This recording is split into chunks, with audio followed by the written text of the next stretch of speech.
전수환 씨가 이미선 헌법재판소 재판관 후보자를 두둔하고 나섰습니다. 전수환 씨는 2019년 2월 14일 이후 서울대학교 이사장입니다. 현직이 서울대학교 이사장이다 하는 겁니다.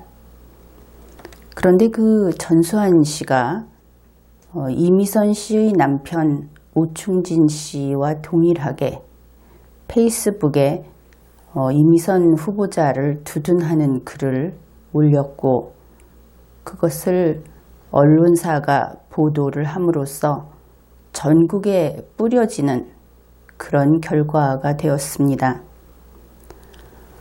이 글은 현재 머니투데이에서 전문을 볼 수 있습니다. 언론사에서는 물론 전수환 씨를 전직 대법관 이렇게 소개를 하고 있고 어찌되었든 그는 공적 인물이다 그렇게 평가할 수 있습니다. 그래서 이제부터 공적 인물인 전수환 서울대 이사장의 글을 분석하기로 하겠습니다. 이것은 그리 길지 않은 글입니다.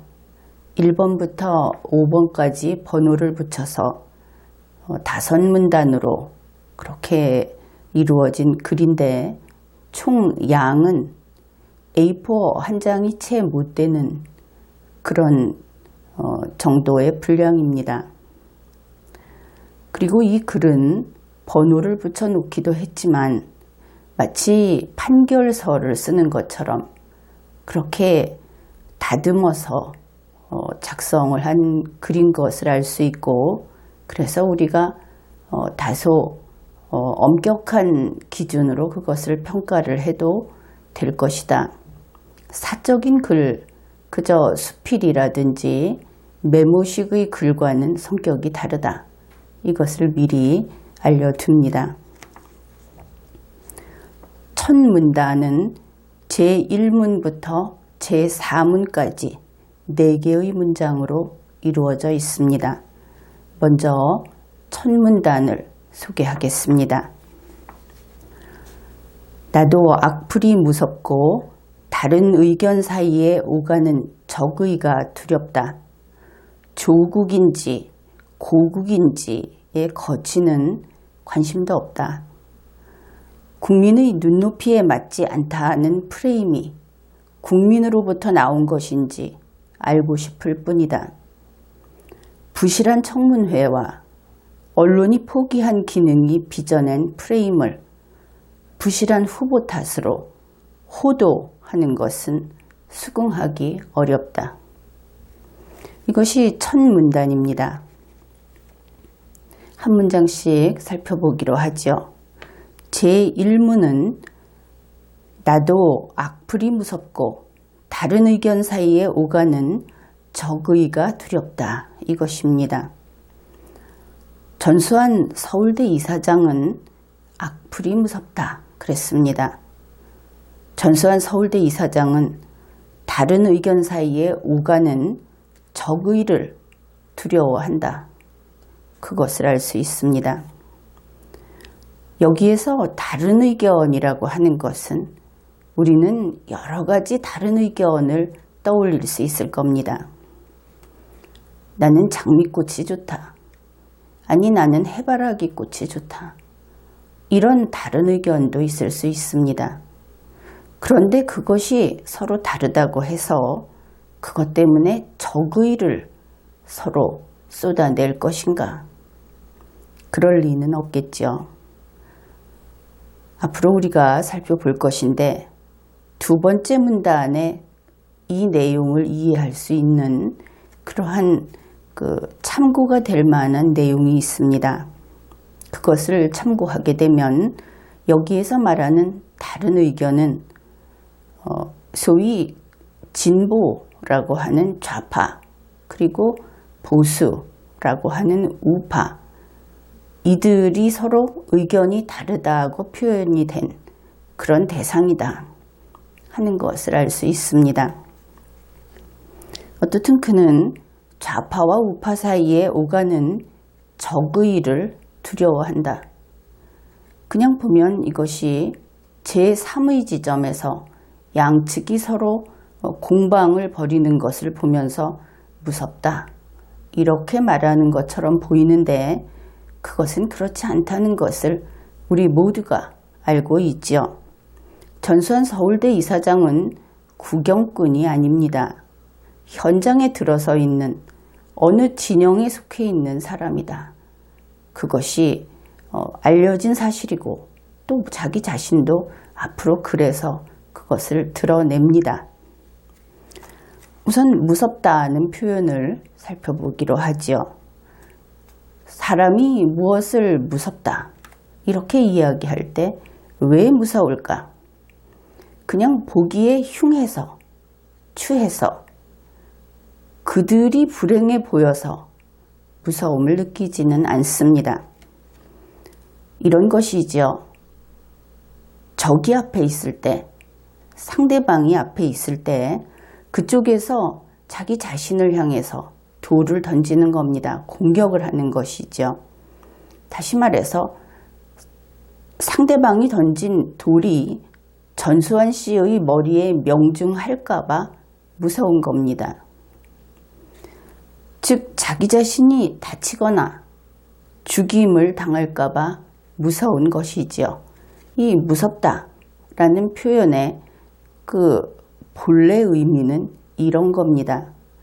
전수환 서울대 이사장은 무섭다고 했습니다. 자기가 분명히 일방 당사자로서 만일 이것이 전투라면 전투에 참가한다 하는 것을 밝힌 것이죠. 두 번째, 다른 의견 사이에 오가는 적의, 이것을 보기로 합시다. 앞에서 이야기했듯이 다른 의견, 우리가 살아가면서 사람은 사람마다 다른 의견을 표현을 합니다. 그것을 가지고 있고, 그래서 앞에서 이야기했듯이 장미꽃이 좋은지 해바라기 꽃이 좋은지 혹은 커피를 좋아하는지 홍차를 좋아하는지 아니면은 재산의 형태를 현금으로 가지고 있는 것을 좋아하는지 부동산의 형태로 가지고 있는 것을 좋아하는지 이것은 분명히 아주 상식적인 다른 의견입니다. 또한 좀 더 크게 나가서 대한민국의 통일을 어떤 순서로 밟아 나갈 것인가 거기에 대해서도 여러 가지 다른 의견이 있을 수 있습니다. 그런데 의견이 다르다고 적의를 느끼느냐? 만일 그렇다면 그것은 적의를 느끼는 자가 환자라고 해야 하겠죠. 비정상이다. 치료받아야 한다. 이런 겁니다. 그렇다면 전수환 씨가 말하는 다른 의견 사이에 적의가 오가는 것이라면 이것은 그것이 적의가 아니든지 혹은 다른 의견이 아니든지 둘 중에 하나는 틀린 것이죠. 그러면 어느 쪽인가? 다른 의견에 두려움을 느끼겠습니까? 그렇지 않겠죠. 결국 적의에 두려움을 느낀다. 그러면 적의는 누구에게 보이는 것인가? 나와 뜻이 다른 동료에게 보이는 것이 아니고 적에게 보이는 겁니다. 그렇겠죠. 그래서 전수환 씨가 좌파라고 한다면 그는 그 앞에 있는 우파를 적으로 보고 있다. 그래서는 이 문장이라고 하는 것은 사람의 사상을 표현한 겁니다. 그래서 그 글 속에서는 그 사람의 이념과 그 사람의 속마음이 드러나게 되어 있는 것이죠. 어떻게 표현하는가 거기에 따라서 그 사람이 정말 마음속에 가지고 있는 것이 무엇인가 이것이 밖에 나타나는 겁니다. 만일 이렇게 그가 우파를 적으로 인식을 한다. 그렇다면 적은 어떤 존재입니까? 적과는 함께 살 수 없습니다. 내가 평화롭게 평온하게 살려면 가장 확실한 방법은 적을 죽여 없애는 겁니다. 그렇다면 전수환 씨가 보고 있는 우파는 이런 존재다 하는 것을 우리가 이해할 수 있는 것이죠. 제2문은 이런 내용입니다. 조국인지 고국인지의 거취는 관심도 없다. 물론 조국이라는 그 사람의 이름을 우리나라에서 현재 한글 발음에 조금 학습이 부족하고 또 생활에서 우리 한글에 있는 고저와 완급을 살리지 못하는 바람에 이것을 조국, 우리의 그 할아버지 나라 이것하고 발음을 혼용하는 경우가 있습니다. 그래서 조국하고 조국 이것을 글자로 보기에는 동일하다 해서 여러 가지 의견이 나오고 있죠. 아마 전수환 씨도 그것을 알고 있는 모양입니다. 그러니까 조국이라는 것을 이 나라 밖에서 볼 때 부르는 이름인 고국 이것으로 바꿔서 말장난을 했다. 그것을 알 수 있습니다. 그런데 조국을 고국이라고 바꾼 것까지는 그렇다고 치는데 그의 거취는 관심도 없다. 이렇게 내동댕이 치듯이 글을 썼습니다. 여기에서 글을 분석하는 입장에서는 상당히 당혹감을 느끼게 되는데 이 한 줄의 글에 그의 인성이 드러나기 때문입니다. 그리고 만일 이렇게 생각을 해보십시오. 이 사람이 현재 서울대 이사장인데 조국 씨는 엄연히 문재인 대통령의 비서이죠. 특별한 직위를 제외하면. 그러면 그가 반정부 인물인가? 지금 이 전수환 씨가 그것이 아니라면 당연히 그 대통령이라든지 대통령의 주위에 있는 그 관리들이라든지 그러니까 공무원들 그들에 대해서 일단 있는 것은 존중을 해야 합니다. 그런데 그렇지 않았다 하는 것이죠. 야유를 보내고 아주 경멸하는 이런 글을 썼다. 이 부분은 참 부자연스럽다. 그렇게 보이죠.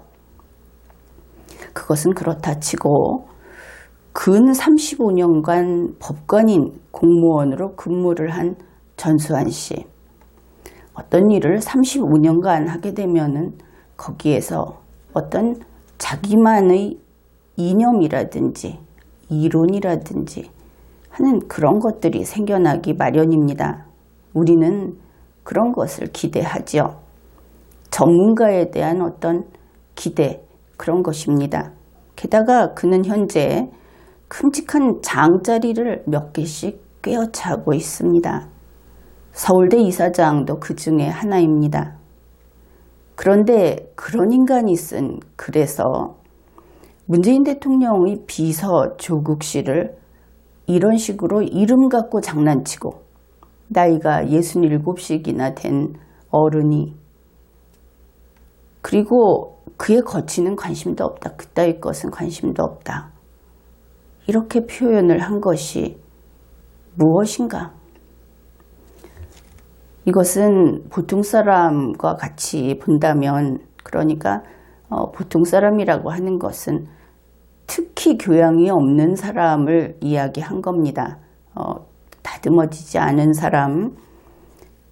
그렇게 본다면 이것은 조국 씨 면상에 침을 뱉은 것이다. 그렇게 볼 수 있습니다.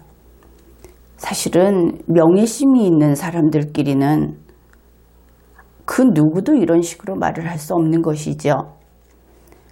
공무원이 아니라 하더라도 바로 앞에 있는 자기의 이웃을 보고 이름을 가지고 장난을 하면서 조국인지 고국인지 거치는 관심도 없다. 이렇게 이야기를 했다. 정말 면상에 침 뱉은 것 맞지요? 그러면 어째서 이랬을까? 물론 이 말이라고 하는 것은 여러 가지 함축된 것들이 있습니다. 의도도 있고 그 말을 통해서 거두고자 하는 또 전혀 다른 그런 목표도 있습니다. 그렇기는 한데 중요한 것은 선택한 어휘, 나열한 순서, 그리고 그것을 표현한 말들, 여기에 그 내심이 드러나 있다 하는 것이죠. 결국 이것을 보면서 왜 이랬을까? 그렇게 찾아보면은 좌파들 사이에 요즘에 그런 이야기가 돌고 있죠. 조국 수석이 사법시험에 합격도 못한 천민이다. 이런 이야기 들어봤을 겁니다. 그 다음에 문재인 청와대 대통령도 역시 학벌에 있어서는 미천하다. 경희대 출신이고 그리고 그러다 보니 겨우 시험 합격도 못한 조국 씨를 비서로 뒀다. 아주 닮은 꼴이다. 이런 이야기가 있는데 사실 그런 같은 심정이 바탕에 있는 것이 아닌가. 그렇지 않고서는 할 수 없는 이야기다. 또 이렇게 들리는 이야기를 여기다가 소개를 하는 이유는 앞으로 전수환 씨의 글을 우리가 분석해 가다 보면 그가 이렇게 학벌주의 또 어떤 지위라든지 법관이라든 그 자격이 없는 사람에 대해서 얼마나 편파적인지 그런 것이 앞으로 나올 것이기 때문에 한번 여기에도 적용을 시켜 보았습니다. 그런데 이 제2문을 보면서 우리 국민들 입장은 이렇지요. 전수환 씨가 뱉은 침에 그것이 얼굴에 침이 묻은 조국 씨, 그를 딱하게 여깁니다. 그 다음에 두 번째로는 그 대단한 타이틀을 덕지덕지 걸치고 있는 전수환 씨가 겨우 이런 인간이었구나. 그런 것을 알게 됩니다. 다시 말해서 교양 있는 인간이 아니었구나. 학벌주의자요.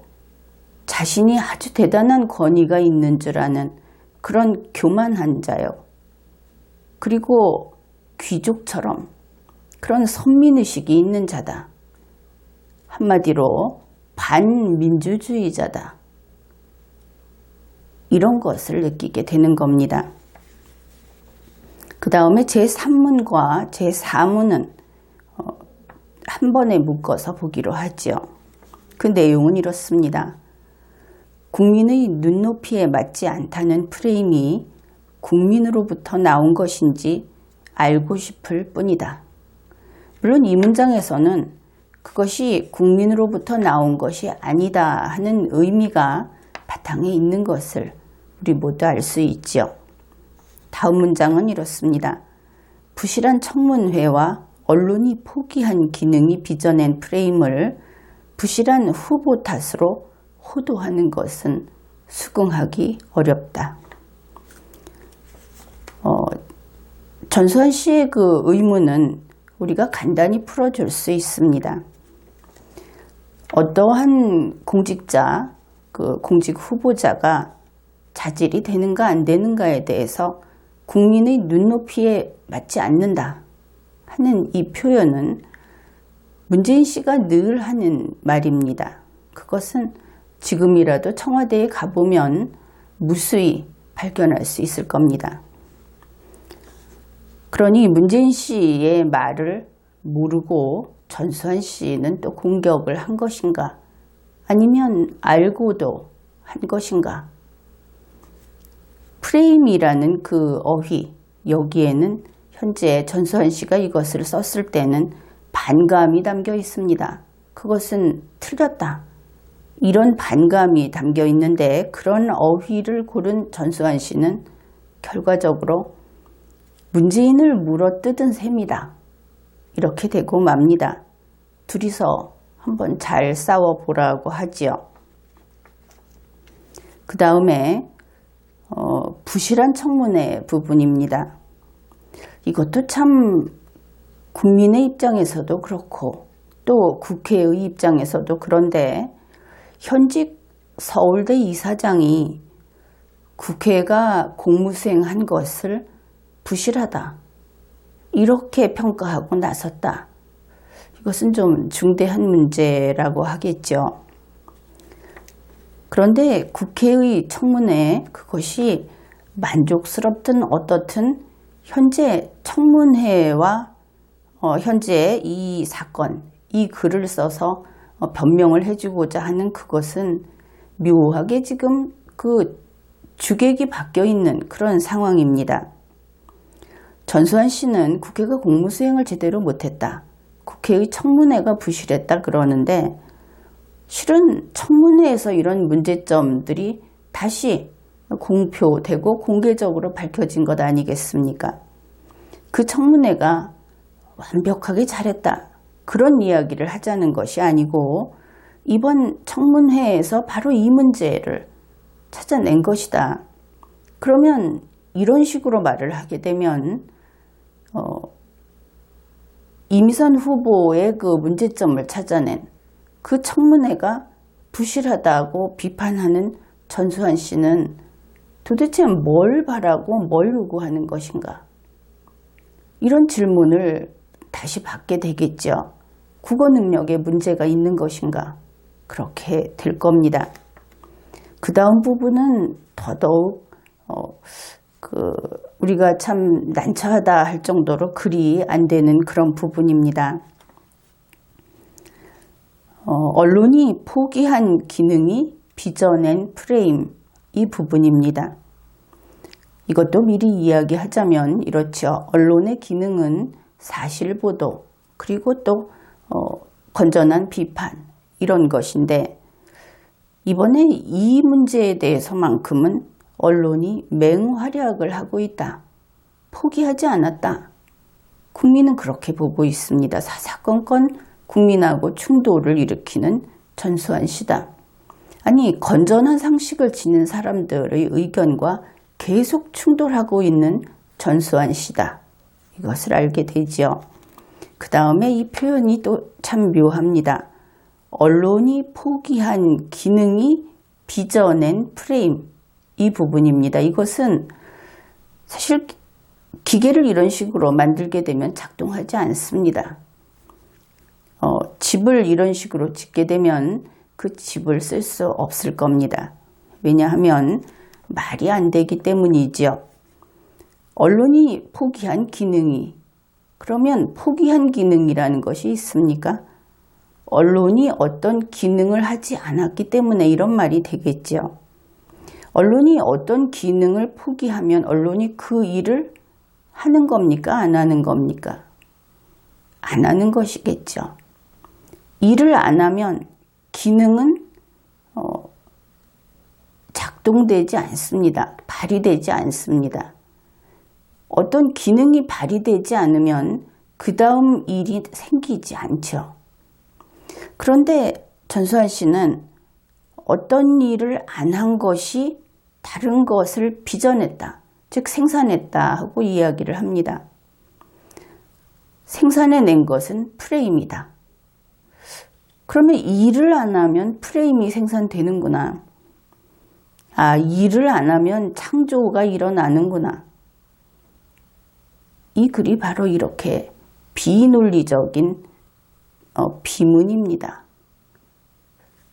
그런데 이것을 자기 딴에는 잘 썼다 하고 내놨겠죠. 어떻든 이 글을 분석하면서 글쓴이가 무슨 말을 하고 싶은 건지는 굳이 헤아리자면 알아볼 수는 있습니다. 그렇기는 한데 이것은 우리의 한글로 쓴 문장이 아니다. 아예 글도 아니다. 흔히 그런 이야기 하죠. 제멋대로 짓거리는데 문장이 안 된다. 그러니까 글을 아는 세계에서는 이것을 글로 취급할 수 없다. 이렇게 평가할 수 있는 부분입니다. 또 하나 이것은 거의 코미디다 할 수 있는 것이 부실한 후보 탓 이 부분입니다.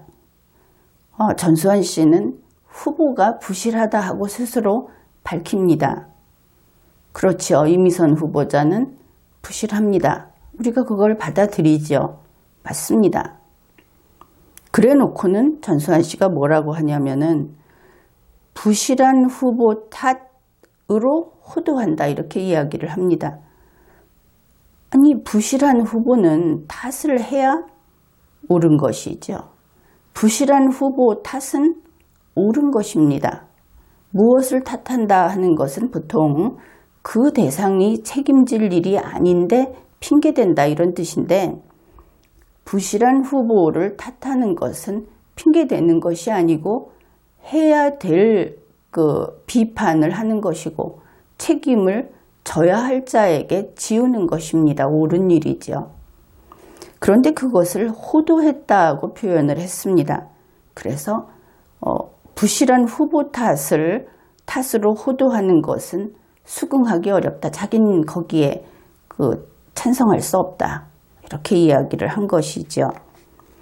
호도한다 라는 말은 풀을 바른다 이런 뜻입니다. 풀을 발라서 덮어버린다. 참고로 나는 풀보다는 강력본들을 좋아합니다. 어떻든 부실한 후보, 이 사람은 적임자가 아니다. 그러니 이 사람이 문제다. 이 사람 안 되겠다. 그런데 이 사람은 자격이 안 된다. 그래서 이 사람은 적임자가 아니라고 하는 것은 풀 바르는 거다. 이런 이야기를 한 겁니다. 여러분이 다시 곰곰 되짚어 가면서 확인을 해 보십시오. 결론은 이렇습니다. 이미선 후보는 전수환 씨가 이야기한 것처럼 부실한 후보입니다. 그 정도면 유죄에 맞죠? 호도가 아닌 것입니다. 간단히 말해서 지금 나와 있는 여러 가지 의혹, 문제, 그 정도 그것만으로 더 이상 밝히지 않아도 헌법재판소 재판관은 그런 사람이 하면 안 된다. 이것이 국민의 뜻이고 그 국민의 뜻은 바른 것입니다. 이 제3문과 4문을 보면서 참 딱한 것은 전수환 씨가 지금 자기가 어느 편을 두둔하고 어느 편을 비난해야 하는지 그것을 지금 갈피를 못 잡고 있는 것처럼 보인다 하는 겁니다. 우리가 그에게 물어야 하겠죠. Do you know? 라고. 이제 둘째 문단을 보기로 하죠. 내용을 소개합니다. 법정 밖 세상에는 유죄 추정의 법칙이 있는 것 같다. 어렵게 겨우 또 하나의 여성 재판관이 탄생하나 했더니 유죄 추정의 법칙에 따라 안 된다고들 한다. 노동법 전공의 진보라는 이유로 반대하는 입장은 이해가 되지만 유죄 추정의 법칙에 따라 반대하는 것은 안타깝다. 이것이 그 내용입니다. 이 부분은 우리 리걸마인드를 아는 국민들이 좀 괘씸하게 생각을 해야 할 그런 부분입니다. 제1문과 제2문을 보기로 합시다. 법정 밖 세상에는 유죄 추정의 법칙이 있는 것 같다. 어렵게 겨우 또 하나의 여성 재판관이 탄생하나 했더니 유죄 추정의 법칙에 따라 안 된다고들 한다. 세상에 유죄 추정의 법칙이라는 말은 없습니다. 예를 들어서 리걸마인드라고 하는 말이 있죠. 그것이 영어 단어로 앞에 IL을 붙여서 반대말을 만들 수 있다 하는 그것하고는 별개로 리걸마인드라는 개념은 성립이 되지만 일리걸 마인드라는 개념은 성립이 안 됩니다. 현실에서 그것을 쓰는 것과 관계없이 리걸 마인드라고 하는 달리 이야기하면 스포츠맨십이라든지 하는 이런 이념적인 용어들은 간단히 반대말을 만들므로써 새로운 개념이 생기지 않습니다. 이 유죄 추정의 법칙도 마찬가지입니다. 현재 있는 것은 무죄 추정의 법칙이 있는 것이지 그것을 가지고 유죄 추정의 법칙이라는 말을 만들어낼 수는 없는 것이고, 더구나 전직 대법관, 법관인 공무원의 일을 수십 년, 몇십 년 해온 사람이 이렇게 말장난을 한다.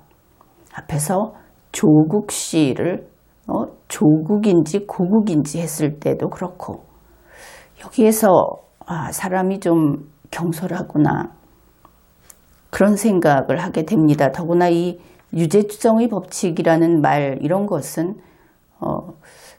일반 국민들에게 안 좋은 영향을, 그것도 아주 널리 그 영향을 미칠 수 있기 때문에 이런 식의 함부로 조어하는 이 버릇은, 이것은 절대 금해야 하는 그런 나쁜 짓이다, 그렇게 이야기를 하겠습니다. 우선 전수환 씨는 2012년 7월까지 법관인 공무원이었습니다. 그러면 그때부터 지금까지 세월이 참 한참 흘렀지요. 거의 7년 동안 법정 밖의 세상을 보고 지금 놀랐다고 이야기하니까 하는 말인데, 그가 법정이라고 하는 그 좁은 세상을 벗어나서 우리가 사는 이 넓은 세상을 경험한 것이 거의 7년이나 됩니다. 그렇다면 사람 사는 세상이 어떤지를 배웠어야죠.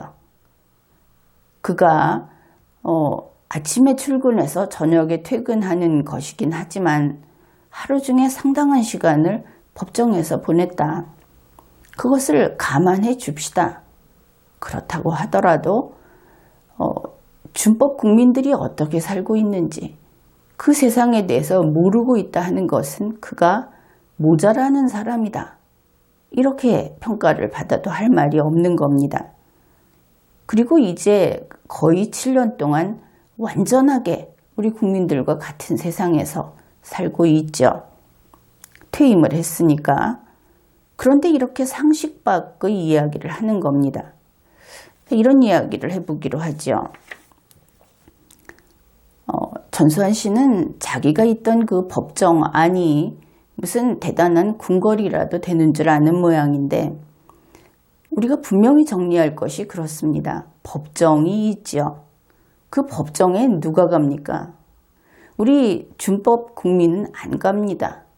거기에 가는 사람들은 원고와 피고, 형사피고인, 이런 사람들이 가게 되는 것입니다. 그곳에 주역이 있죠. 그리고 이 법정은 좁은 세상입니다. 그러면 그 법정이 어떤 곳이냐? 판사가 자기가 왕인 줄 착각을 하기 쉬운 그런 곳인 것은 사실입니다. 왜냐하면 대한민국 헌법도 그렇고 오늘날 문명국가에서는 어느 곳에서도 인간을 심판할 수 없다. 인간을 평가할 수 없다. 이것이 불문율입니다. 말할 필요도 없는 원칙인 것이죠. 그런데 법원에서는 법관이 이 피고를 재판합니다. 인간을 재판하는 것이죠. 그야말로 무소불위의 권력을 만끽하는 자리이기도 합니다. 그가 공무원이라는, 또 대한민국 헌법과 국가 시스템이라는 것을 제대로 모르는 인간일 경우에 그렇게 쉽게 오만해질 수 있는 환경이지요. 바로 그렇기 때문에 그곳에서는 무죄 추정의 원칙을 원칙으로 세워놓은 겁니다. 거기에 따르라. 그래서 전수환 씨는 이 무죄 추정의 원칙이 참 대단한 은혜, 자비로운 것이고 그것이 정이고 이렇게 알고 있는 것 같습니다. 그런데 그것은 법정이라는 아주 좁은 그 공간에서만 존재하는 것입니다. 그러면 법정은 좁은 곳이다. 법정 밖의 세상이 넓은 세상입니다. 여러분 모두가 살고 있는 그런 세상인 것이죠. 법정 밖의 세상이 햇빛이 비치는 우리 5,100만 국민이 살고 있는 그 세상, 넓은 세상이고 이곳에는 무죄 추정의 원칙이 없는 곳입니다. 물론 인간을 재판할 수 없습니다. 아무도. 존엄한 인간이기 때문에 아무도 인간을 재판할 수 없는 것이지요. 그러니 무죄 추정의 원칙은 당연히 없는 겁니다. 그래서 좁은 세상에서 수십 년을 살다가 그래도 하루에 반은 밖에서 사는데 그곳이, 그 좁은 세상이 대단한 어떤 권력자들의 공간이라고 생각을 했던지 그곳의 법칙을 이 넓은 세상에 적용을 하고자 했던 전수환 씨, 잘못된 것이죠. 그래서 그 전수환 씨가 어리둥절해 하면서 이름 붙인 유죄 추정의 법칙, 그게 무엇인가? 그가 그렇게 이상하게 봤던 그게 무엇인가? 그것은 우리 모든 국민이 생활하는 이 준법 국민은 사실 국민 대부분이 준법 국민이죠. 우리가 살고 있는 이 햇빛이 비치는 넓은 세상에 존재하는 비판 여론, 그것을 보고 그가 아마도 그런 이름을 붙였을 것이다. 이 비판 여론이라고 하는 것은 민주주의를 지탱하는 힘입니다. 그리고 그것은 대한민국 헌법이 보장하는 언론의 자유, 보도의 자유, 그것이 그 바탕에서 이 비판 여론이 자유롭게 무성하게 자랄 수 있도록 뒷받침을 해주고 있는 것이죠. 결국 전수환 씨는 헌법을 모르고 이 국민의 힘을 모르고 오히려 법관인 혹은 대법관이었던 자기들이 권력자라고 아마 오신하고 수십 년을 살아왔을 것이다. 물론 대법관이었던 시절은 수십 년까지는 가지 않지만 그것을 알 수 있습니다. 그래서 우리가 항상 이런 이야기를 하면서 흔히 이야기하는 권력이라고 하는 것은 물론 대한민국에는 없지만 여러분이 이해하기 쉽게 권력이라고 쓰는데 그런 권력을 지닌 사람들, 권력을 행사했던 사람들은 사실은 좀 삐뚤어져 있다. 우리가 알고 있는 이 대한민국 헌법 시스템에 적응을 못하고 있다. 그래서 그들을 추앙해서는 안 되고 그들을 교정해야 한다. 이런 이야기를 해둡니다. 전수환 씨의 이러한 그 유죄 추정을 가지고 이런 이상한 말을 만들어 가지고 항의를 하는 것은 결국 이렇게 보입니다. 여자한테 어떻게 그럴 수 있느냐? 여자이기 때문에 그러는 것 아니냐? 근데 그것은 전수환 씨가 오히려 여자라는 것을 가지고 세상을 좀 삐딱하게 보는 것이 아닌가 이렇게 보입니다. 여자라고 해서 비판 여론으로부터 열애를 받으려고 한다든지 특별히 보호를 받으려고 하면 안 되는 겁니다. 우리 법에는 국민만 있지 여자 따로 남자 따로 있는 것이 아니고 그리고 지금 다루고 있는 것은 바로 그 공무원의 인사청문 문제, 공직자의 자질 문제가 되는 겁니다. 남자와 여자를 구분하는 사안이 아닌 것이죠. 그리고 대한민국에는 현재 남자와 여자를 구분하는 영역은 대단히 협소합니다. 대부분 공개된 그 구역에서는 그저 인간으로서 대한민국 국민으로서 차별 없이 살아가고 있죠. 차별이 없다는 이야기는 특별한 보호도 없다. 그런 것입니다. 세 번째 문장입니다. 노동법 전공에 진보라는 이유로 반대하는 입장은 이해가 되지만 유죄 추정의 법칙에 따라 반대하는 것은 안타깝다. 이렇게 글을 썼는데 전수환 씨가 안타깝죠. 그는 아마 뉴스도 안 보는 모양입니다. 이번 이 일이 어떻게, 그 논점이 무엇인지 그것을 파악을 못하고 있는 것처럼 보이죠. 이 노동법 전공 부분을 보면 그렇습니다. 이번 인사청문은 전공하고는 관계가 없습니다. 더구나 이 후보자는 학자가 아니죠. 그래서 그 전공을 내세워서 전공상의 어떤 그 전문성을 가지고 헌법재판소 재판관이 되려는 것이 아니지요. 근데 이 전공 이야기를 갑자기 들고 나왔습니다. 굳이 전공이 문제가 된다 하면은 이런 것은 가능합니다. 만일 그가 헌법을 잘 모른다. 대한민국의 그 헌법이 설정해 놓은 이념이나 이상을 모른다. 그것이 문제는 될 수 있습니다.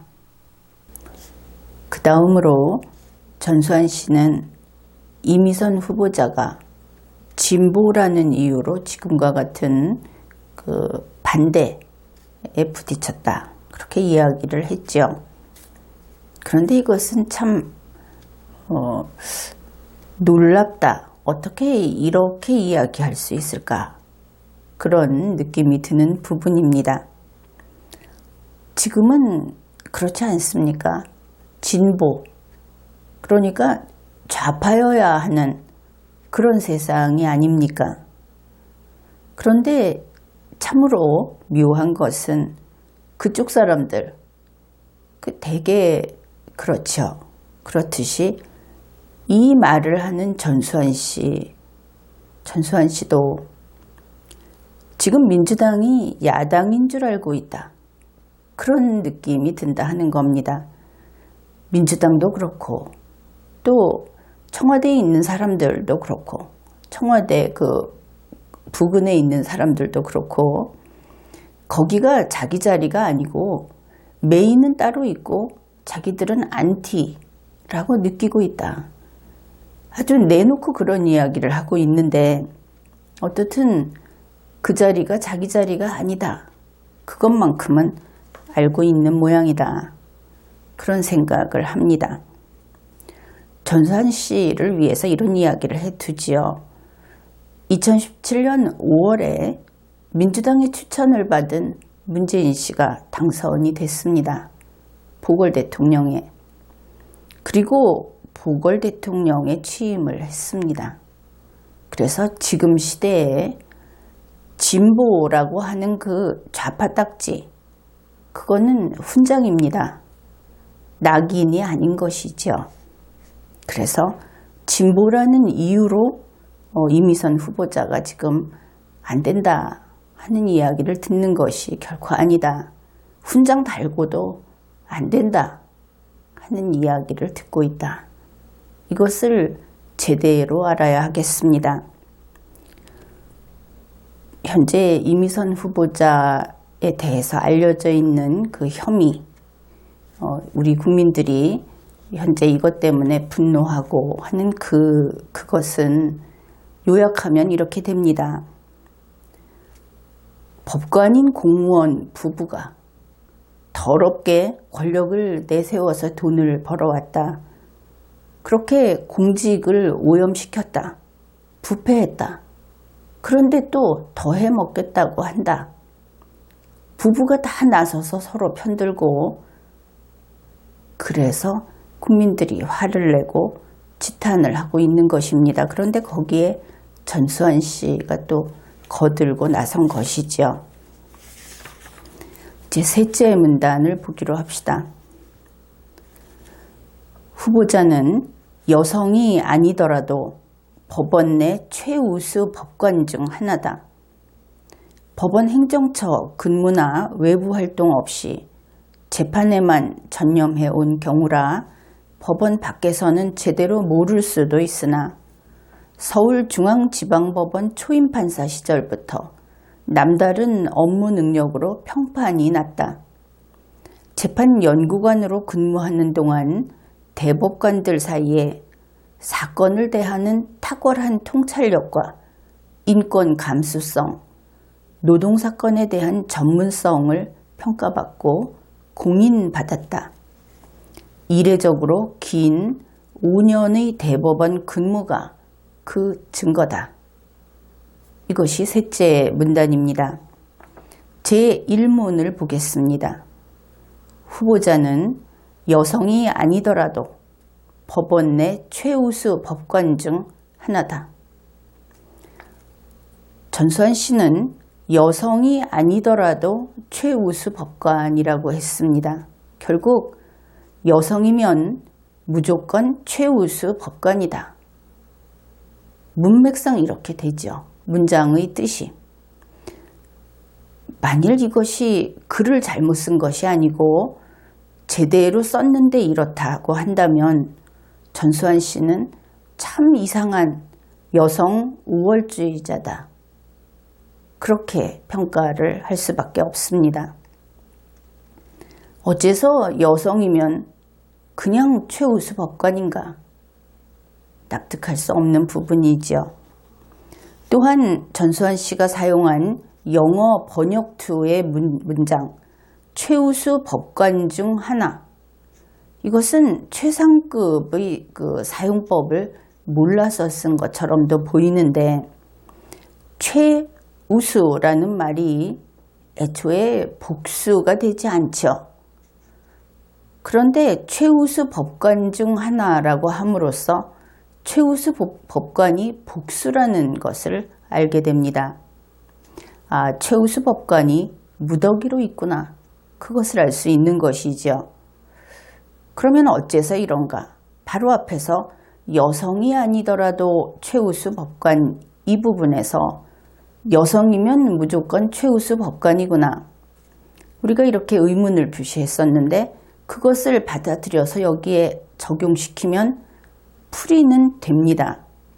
모든 여성 법관은 일단 최우수 법관이기 때문에 그 최우수 법관이 무더기로 있는 그 중에서 이 후보자는 여성이 아니더라도 최우수 법관 중 하나다.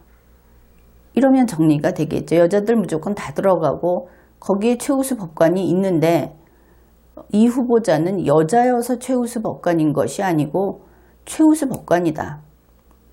물론 뒤에서 또 이 후보자의 남편도 최우수 법관이라고 합니다. 그래서 전수환 씨는 자기가 아는 사람하고 여자들은 다 최우수 법관이라고 하나 보다. 그렇게 생각을 하게 되는 면이 있습니다. 두 번째 문장입니다.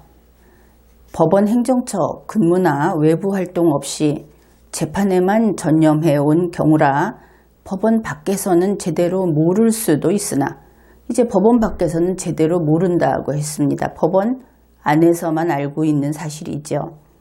서울중앙지방법원 초임판사 시절부터 남다른 업무 능력으로 평판이 났다. 그래서 전수환 씨는 이미선 후보자가 서울중앙지방법원 초임판사 시절부터 남다른 업무 능력으로 평판이 났다. 이렇게 이야기를 했습니다. 평판이 났다는 것은 유명했다.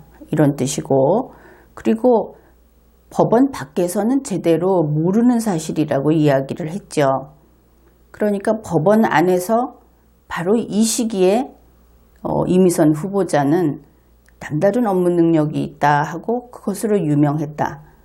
전수환 씨가 그때부터 알고 있었다. 이것을 알 수 있는 문장입니다. 그러면 이미선 후보자가 초임판사던 시절, 그때가 언제인가? 그때는 처음 1997년입니다. 그러면 우리가 좀 넉넉히 잡아서 1997년, 1998년, 1999년 이렇게 한 3년 정도를 초임판사 기간이라고 해두기로 하죠. 3년이 지나서 4년 정도까지 들어가면 초임이라는 두 글자를 떼내야 하지 않겠습니까? 그래서 이렇게 한번 잡아봤습니다. 그런데 전수환 씨는 바로 이때 1997년에서 1999년 이 정도까지의 시기에 이미선 후보자의 업무 능력이 남달랐고 그것이 아주 유명했다. 법원 밖에서는 모르는 얘기다. 그렇게 글을 썼습니다. 그러면 우리가 이때 궁금해지는 것이죠. 전수환 씨는 그때 법원 안에 있었구나. 그리고 상당히 가까이 있었구나. 겨우 이제 신출내기 초임 판사인데 그것까지 알 정도로 가까이 있었구나. 이렇게 생각을 해볼 수 있습니다. 그래서 전수환 씨가 뭐 했나 하고 한번 찾아봤더니 1994년 이후 2000년 이전까지 법원에 없었다 이렇게 나옵니다. 일단 알려진 사실이 그렇다는 것이죠. 법관인 공무원이 아니었던 것으로 그의 프로필에 나오고 그것이 공개된 자료입니다. 이렇게 되면 우리는 이 시기에 전수환 씨가 어디에서 법관으로 있었는지 궁금해지는 것이죠. 법원 안에 있었다고 하니까 그것도 일반 법원 공무원은 아니고 법관이어야 하겠죠. 이렇게 돼서 그 의문이 해소되지 않는 상태에서는 이때 1997년에서 1999년 이 시기에 전수환 씨는 법관이 아니었던 것으로 나온다. 법원에 근무하지 않았던 것으로 나온다 이런 것입니다. 그래서 그 공개된 자료를 토대로 이야기를 풀어가면 이렇게 됩니다. 만일 그렇다면 그러면 바로 이 셋째 문단에서 두 번째 문장 이것은 전수환 씨가 거짓말한 거다. 이렇게 되겠죠. 독자들은 전수환 씨가 전수환 씨 글을 읽는 사람들은 전수환 씨가 전에 대법관도 했던 사람인데 잘 알고 있으니까 자기가 보증을 할 수 있으니까 이렇게 이야기했겠지. 그렇게 믿을 겁니다. 선의로 그렇게 믿겠죠. 그런데 여기에 갭이 있는 것입니다. 전수환 씨는 그때 법관인 공무원이 아니었던 것으로 그렇게 밝혀져 있다. 그렇다면 제2문은 완전히 거짓말이다. 이렇게 평가를 할 수밖에 없겠죠. 제3문과 제4문을 보기로 합시다. 재판연구관으로 근무하는 동안 대법관들 사이에 사건을 대하는 탁월한 통찰력과 인권 감수성, 노동사건에 대한 전문성을 평가받고 공인받았다. 이례적으로 긴 5년의 대법원 근무가 그 증거다. 우선 인권 감수성이라고 하는 이 논리적인 글에는 쓰지 않는 표현, 그리고 인위적인 조어, 글자를 막 만드는 그것이 여기에 또 나타나고 있습니다. 이미선 씨는 대법원 재판연구관으로 5년 동안 일을 했습니다. 그것이 2010년 2월부터 2015년 2월까지인데 이 기간 중에 전수환 씨가 대법관으로 있던 기간하고 초반부에 약간 그 기간이 겹칩니다. 왜냐하면 전수환 씨가 대법관들이 이미선 연구관을 어떻게 평가했는가 하는 이야기를 했기 때문에 자기 자신이 대법관이었던 기간, 이것이 의미가 있겠죠.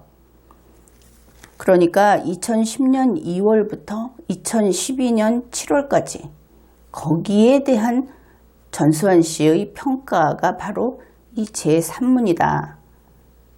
그렇게 이야기할 수 있을 겁니다. 전수환 씨 개인의 평가는 그렇다고 합시다. 그런데 이 제3문에서 대법관들 사이에 공인받았다. 노동사건에 대한 전문성을 공인받았고 탁월한 통찰력과 인권 감수성을 공인받았다. 이렇게 이야기하는 것은 그냥 전수환 씨가 그렇게 말하고 싶다. 이렇게 받아들이기로 하죠.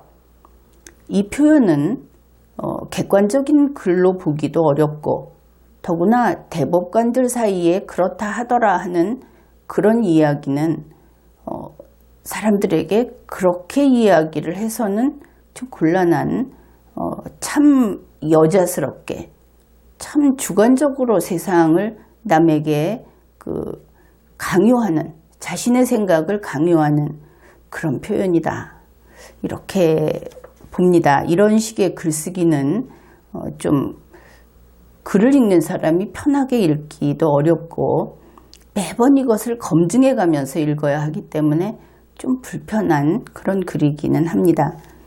그 다음에 대법원에서 이 인권이라든지 노동 이런 특정 분야에서 이미선 재판연구관 한 명한테 의존을 하고 있었다는 식으로 표현한 것도 아마 그것은 전수환 씨가 보기에 자기가 아마 그런 분야를 많이 접하고 하면서 그것이 세상에 반이나 된다. 이렇게 제 눈이 안경이라고 하는 그런 부분으로 보여서 이것도 역시 좀 시야가 좀 넓지는 않다. 이렇게 평가를 하겠습니다. 그리고 여러분이 이 대목을 보면서 그러면은 이미선 씨가 대법관들보다 더 나았던 것이냐? 좀 그렇게 보이죠. 근데 그런 것은 전혀 아닙니다. 그렇게 생각을 하면 지금 전수환 씨는 좋게 이야기하려고 이렇게 쓴 것으로 보이는데 대법관이라는 지위하고 대법원 재판연구관이라는 지위하고는 그저 그 하늘과 땅만큼 차이가 있는 그런 것이다. 그렇게 알면 될 것이고 결국 아주 좋게 이야기해서 이미선 씨가 그 대법관들의 그 뒷바라지 그런 일을 하는 비서 같은 그런 일을 잘했다. 이렇게 이해를 하면 엇비슷하게 이해하는 것이 될 것입니다. 그 네 번째 문장에서 5년의 대법원 근무라는 표현은 이것은 참 부주의한 글이다 이렇게 평가를 하겠는데 왜냐하면 지금 이 설명을 듣지 않고 그냥 그 글만 본 상당수의 네티즌들은 이미선 씨가 대법관 출신인 줄 오해할 겁니다. 이것은 정말 그럴 수 있습니다. 이미선 씨는 대법관이 아니고 그리고 대법원의 재판연구관으로 있었다는 것을 대법원 근무라고 표현을 한 것입니다. 이것은 잘 제대로 이해를 해야 하겠습니다. 그리고 이제 여기까지 셋째 문단까지 봤는데 결국 전수환 씨가 자꾸 이런저런 쓸데없는 소리를 하는데 현재 여러 가지 문제 가운데 하나가 무엇이냐 하면 가장 지금 논란이 되고 있는 것은 35억 원대의 주식 보유 부부가 법관이었던 사람과 현재 법관인 이 두 사람이 보유한 주식이 이만큼이다. 그런데 그러면 내 돈 가지고 내가 주식 사는데 뭐가 잘못이냐? 거기에 물론 윤리강령도 문제가 되고 또 내부 정보를 이용했다 하는 그런 혐의가 또 제기가 되고 있고 이해충돌 문제가 나오고 있습니다. 전수환 씨가 하는 이야기는 완전히 딴소리하고 있는 것이다. 이야기를 하려면은 내부 정보 이용 좀 하면 어떠냐 이렇게 가든지 이렇고 이래서 내부 정보 이용한 게 아니다. 이렇게 하든지 그런데 어떻든 그 어느 쪽이든 전수환 씨가 개입할 만한 일은 아니죠. 그런데 일단 나섰습니다. 그리고 계속 나선 상태에서 계속 딴소리를 하고 있는 것이죠. 이것을 이제 언론이 보도해주고 결국은 이 국가적으로 이것은 여러 가지 면에서 낭비다. 그리고 전수환 씨의 처신은 비판받아 마땅하다. 이렇게 볼 수 있겠습니다. 지금 무슨 이야기인가 이것을 다시 한번 정리를 하죠. 영화가 있습니다. 그 영화는 의사가 나옵니다. 외과 의사가 나옵니다. 이 외과 의사는 아주 칼질을 잘합니다. 그리고 바느질 솜씨도 좋습니다. 흔히 그렇게 이야기를 하죠. 그런데 그 외과 의사는 바로 주인공이 된 이유가 그가 연쇄살인범이기 때문에 주인공인 겁니다. 이 연쇄살인범 영화가 지금 상영 중이다. 그런 것이죠. 그러니 지금 사건은 무엇이냐 하면은 외과 의사가 연쇄살인범이라는 이쪽이 지금의 주제인 겁니다. 테마인 것이죠. 그런데 전수환 씨 무슨 얘기 하느냐 하면은 아니 이 사람이 바느질 솜씨가 좋다니까 칼질을 잘한다니까 이런 이야기를 하는데 그것도 객관적인 증거 없이 그렇다니까 내가 그렇다고 하잖아 이렇게 두둔을 하고 있는 겁니다. 그러니 왕년에 내가 대법관이었는데 내가 그렇다고 하잖아 이런 이야기를 하는 것이 이번에는 그저 애들 말하듯이 하면 먹히지 않습니다. 이번에는 이게 연쇄살인 사건이거든요. 그래서 쓸데없는 소리 하지 말라. 그렇게 이야기를 해두겠습니다. 이번에는 이제 넷째 문단입니다. 넷째 문단 역시 전수환 씨도 이 경우에는 뭐 그냥 노인이구나. 9세대구나. 그리고 참 우리하고 저렇게 다르구나. 그런 것을 확인할 수 있는 그런 부분입니다. 강원도 화천의 이발소집 딸이 지방대를 나와 법관이 되고 오랫동안 부부법관으로 경제적으로도 어렵게 생활하다가 역시 최우수 법관이었던 남편이 개업하여 아내가 재판에 전념하도록 가게를 꾸리고 육아를 전담하고 하여 법원에 남은 아내가 마침내 헌법재판관이 되는 것이 국민의 눈높이에 어긋난다고 누가 단언하는가? 여기까지입니다. 먼저 상당히 놀라운 것은 그를 이제 공적인물이라고 했죠. 그리고 서울대 이사장이라고 하는 그 직위도 역시 공적 책임이 무거운 그런 직위라고 할 겁니다. 그런데 그런 전수환 씨가 이런 글을 썼다.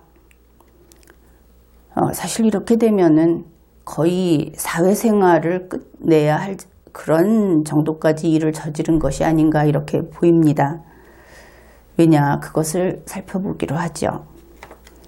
그는 강원도 화천 이발소집 딸 지방대 출신이라는 것을 앞에 내세웠습니다.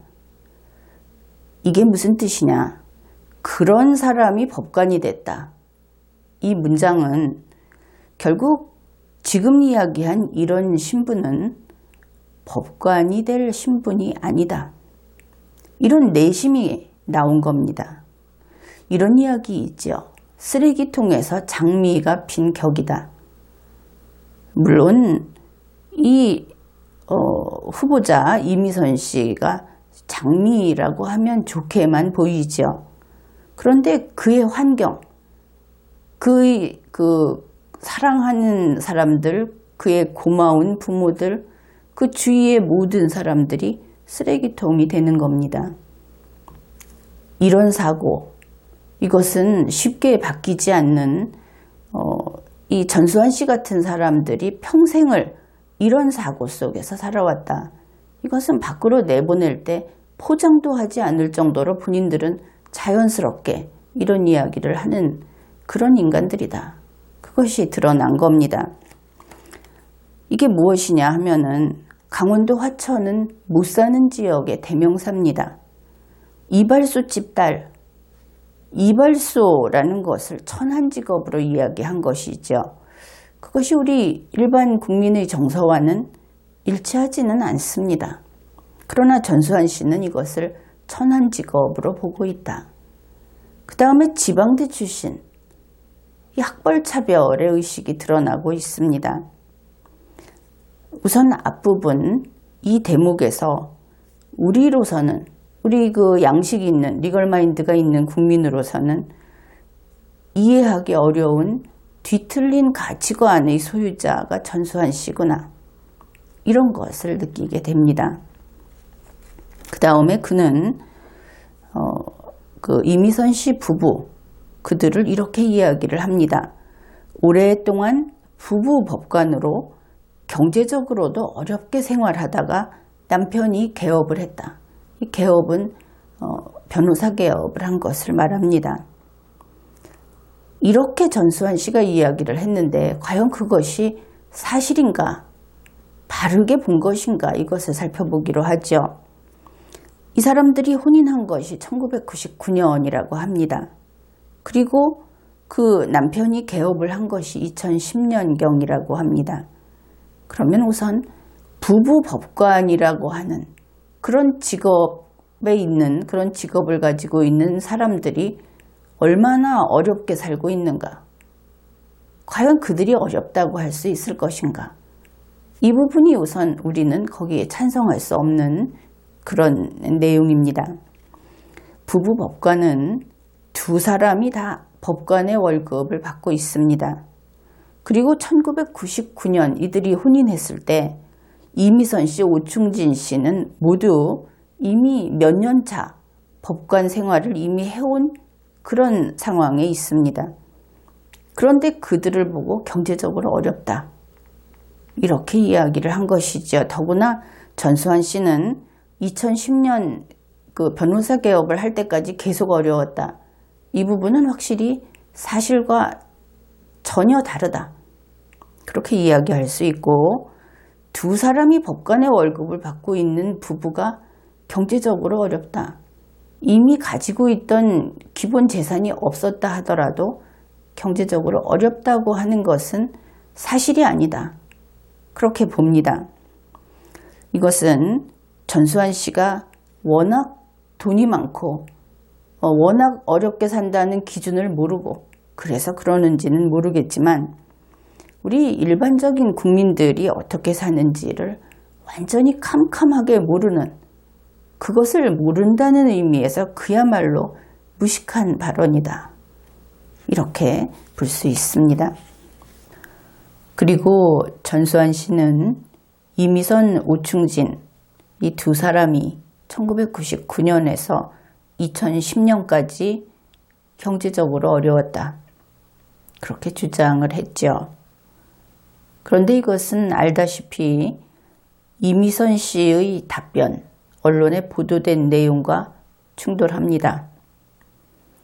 또 이것은 오충진 씨가 게시한 글, 그리고 인터뷰한 내용, 그것과도 충돌합니다. 따라서 전수환 씨의 이 주장은 사실과 부합하지 않는다. 그렇게 판단을 하겠습니다. 요즘식으로 말해서 가짜뉴스를 내보낸 것이다. 그런 것이죠. 이제 정말 중요한 내용이 또 나옵니다.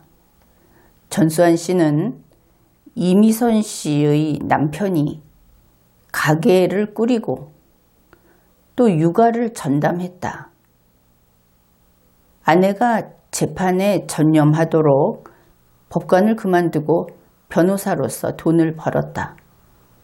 이런 내용을 밝혔습니다. 이미 오충진 씨는 내 아내는 아무것도 모른다. 그 이야기를 해서 아주 유명해졌죠. 그런데 전수환 씨가 이제는 이 오충진 씨가 이미선 씨를 위해서 그가 재판에 전념할 수 있도록 온갖 일을 다 했다. 이렇게 이야기를 한 겁니다. 그러면 우리가 지금까지 알고 있는 사실을 정리하면 이렇게 되겠죠. 이미선 씨는 육아도 남편에게 전담하게 하고 가게도 남편이 꾸리게 하고 주식 투자도 남편이 전담하게 하고 재산 관리도 남편이 전담하게 했다. 심지어 이미선 씨의 남편은 법무법인 광장에서 돈까지 벌어와야 했다. 이러한 것을 알 수 있습니다. 그렇다고 해서 오충진 씨가 칭찬해 줄 만한 그런 인물인가? 그것은 아니라고 봅니다.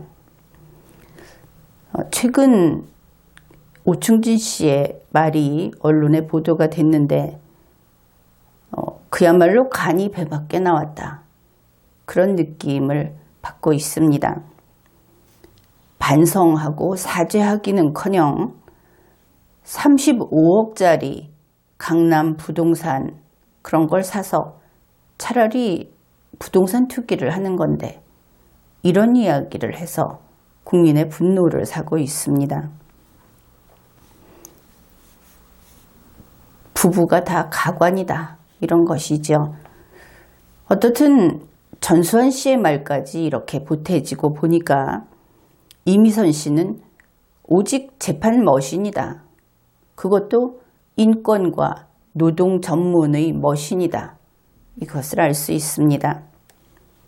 그런데 방금 요약했던 그 내용들을 보면 한국에서 여성 인권이 문제되는 경우하고 달라도 참 너무 다르다. 이미선 씨는 여왕마마다. 바로 이 부분이 또 문제가 되는 것이죠.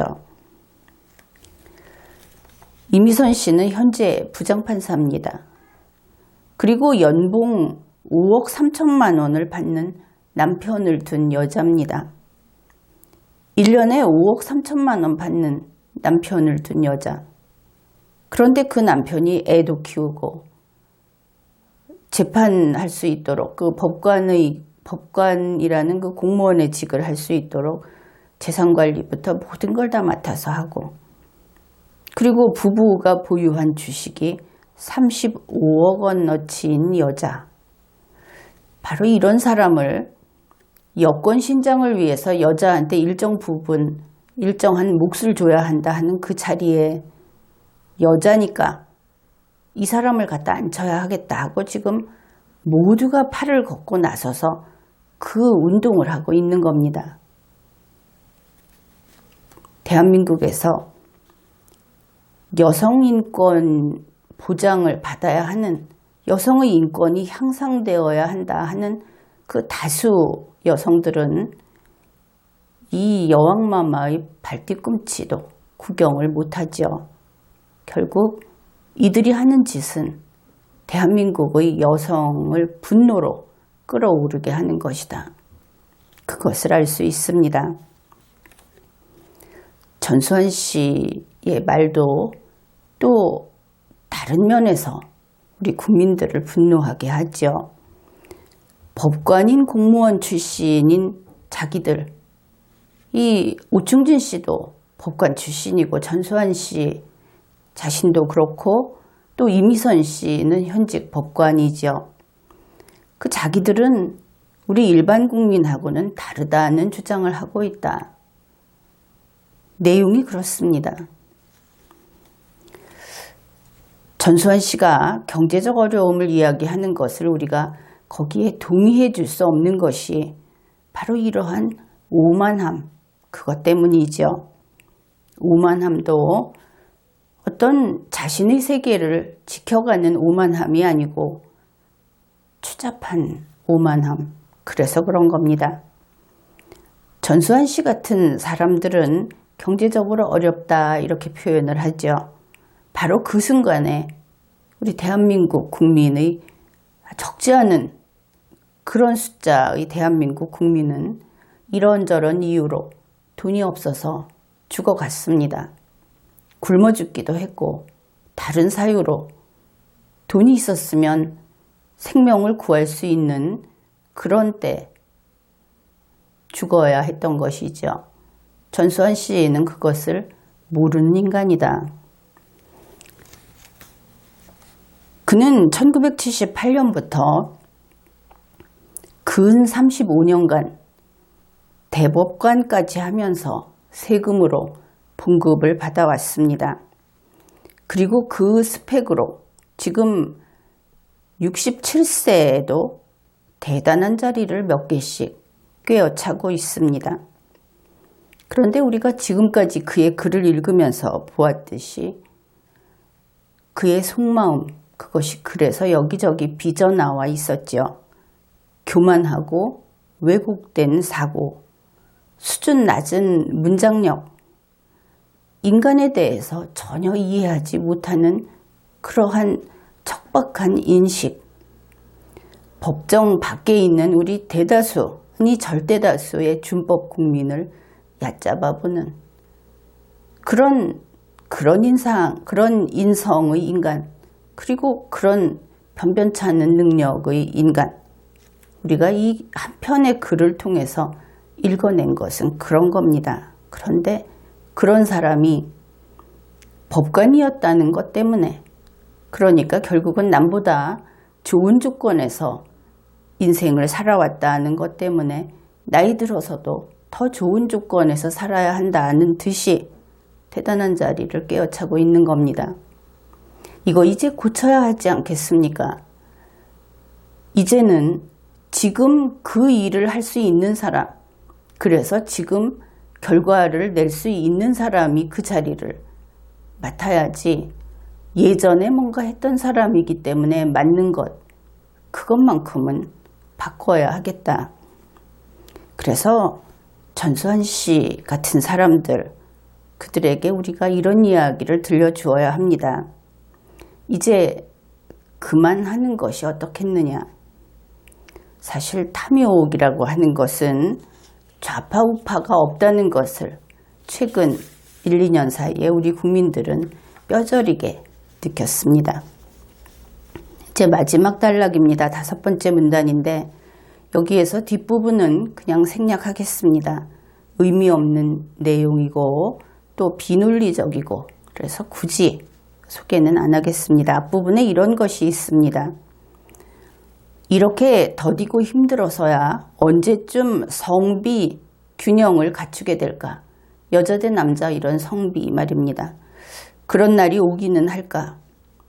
재판관 9사람 중 2명일 때, 그리고 3명일 때 의미는 전혀 다르다, 이런 이야기를 하고 있습니다. 전수환 씨는 이미선 후보자가 여자기 때문에, 그래서 헌법재판관에 임명돼야 한다, 그런 이야기를 마지막 문단에서 하고 있는데, 현재 이미선 후보자의 문제는 그가 여자여서 안 된다는 것이 아니다. 이것을 제대로 알아야 하겠습니다. 그가 헌재 재판관이라는 그 공직자의 자격이 없다, 그것이 문제인 것이죠. 전수환 씨의 변호는 이렇게 실패했습니다. 지금 이 상황에서 우리 국민들은 다음과 같은 것을 알게 됐습니다. 좌파 대통령, 좌파 법관들, 좌파 정치인, 그리고 좌파 가운데 돈 있고 빽 있고 명함 깨나 내미는 자들, 그들 대체로 다 부패했다. 그들 대체로 다 비양심적이고 도덕감이 없다. 이것을 알게 되었습니다. 게다가 그들은 국민의 머리 위에 자기들이 올라서 있다고 느끼고 그것을 뻔뻔하게 공개적으로 이야기를 합니다. 그렇게 말을 하면 안 되는 줄조차도 모르는 그런 자들이다. 그런 것이죠. 굳이 좌파를 이야기하는 것은 앞에서 말했듯이 지금이 좌파의 시대, 일종의 밤이기 때문에 그런 이야기를 하는 겁니다. 이제 우리 국민은 저런 인간들을 용서하면 안 되겠습니다. 5,100만 국민 여러분은 대한민국의 주인이고, 여러분은 대한민국의 권력의 근원입니다. 모든 권력은 국민으로부터 나온다. 헌법의 규정이 있죠. 그래서 이제 우리는 국민의 일꾼, 법 로봇들이 국민 위에 서는 것을 용납하지 말기로 합시다. 그리고 돈 있는 자가 계속 이어가면서 돈을 갖는 것, 이것을 내놓고 성토하는 소리는 우리가 참 많이 들었습니다. 그러나 이제는 누리던 자가 계속해서 누리자. 아무것도 생산해내지 못하면서 단지 누리던 자라는 것을 가지고 누리는 이것을 이제는 끊어내자. 이러한 각오를 다지기로 합시다. 지금까지 리걸마인드 연구소였습니다.